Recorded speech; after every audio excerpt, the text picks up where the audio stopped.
శ్రద్ధ, ప్రతి వారికి శ్లోకం నోటికి రావాలి, తప్పులు లేకుండా చదవాలి. ఇందులో ఒక గమ్మత్తు ఉంది ఆ శ్లోకంలో అక్షరాలు మారాయా వ్యతిరిక్త అర్థాలు వస్తాయి. అందుకని తప్పులు చదవకుండా చక్కగా చదవడం నేర్చుకుని చిన్న చిన్న పిల్లల దగ్గర నుంచి అలవాటు చెయ్యండి.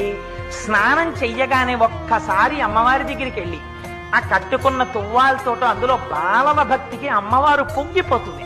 కూర్చుని అమ్మా శరజ్యోత్స్నా శుద్ధాం శశియుత జటాజూటమకుటాం వరత్రా సత్రాన స్ఫటిక ఘుటికా పుస్తకరాం సకృన్నత్వా నత్వా కథమివ సతాం సన్నిదదతే మధుక్షీరద్రాక్షా మధురి మధురీణా ఫణితయః అని రోజు అది చదవడం నేర్పండి.